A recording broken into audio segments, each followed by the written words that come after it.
Bonjour tout le monde. Connaissez-vous la poudre de perles, Zhenzu en chinois?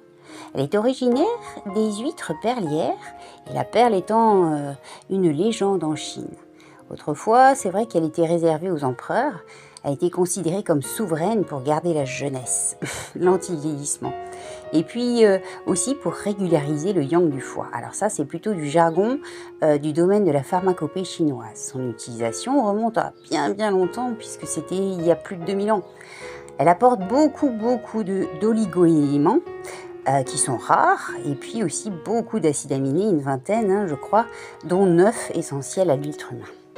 Pourquoi j'ai choisi de vous parler précisément de la poudre de perle? Eh bien en fait parce que c'est un très bel élément pour équilibrer le corps humain. Et puis elle maintient une belle énergie vitale, elle améliore le sommeil, elle augmente aussi la faculté et la concentration, et puis elle neutralise l'acidité qui est de nos jours très présente dans nos corps humains. Elle est aussi préconisée pour les maux liés à la carence de calcium par exemple. Les seules personnes qui ne devraient peut-être pas en consommer sont des personnes qui font de l'hyperkaliécémie et également éventuellement des calculs rénaux par le passé par exemple. Le biocalcium va avoir un effet tampon sur l'acidité de notre corps.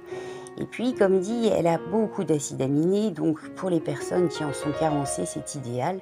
Elle a également beaucoup d'oligo-éléments, on va pouvoir citer au hasard le fer, le magnésium, le manganèse aussi, qui va agir sur l'assimilation des sucres, sur le zinc, la peau, le sélénium également, le cuivre, etc. Et puis au niveau des vitamines, ça va être principalement la vitamine C, et la vitamine B12 aussi, notamment pour les personnes qui ne mangent pas beaucoup de viande. Elle va aussi calmer les douleurs inflammatoires. Et puis son deuxième style d'effet, c'est la sédation, la tranquillisation. Elle va être astringente et fébrifuge, donc baisser la fièvre, vraiment l'énervement, l'irritabilité. C'est ça qu'on appelle le yang du foie. Donc baisser vraiment tout cet esprit colérique et de trop plein de surmenage de nos quotidiens actuels. Donc ça, c'est vraiment une préparation que je conseille à presque un peu tout le monde pour différentes raisons, mais chacun y trouvera son compte, ça c'est certain.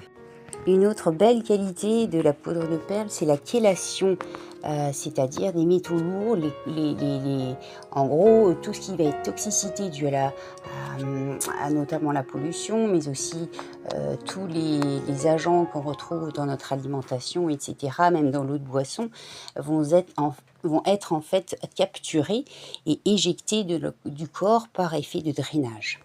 On peut la trouver sous différentes formes, que ce soit pour un cosmétique, dans des gels, des crèmes, ou tout bonnement dans des gélules pour les avaler, pour les consommer.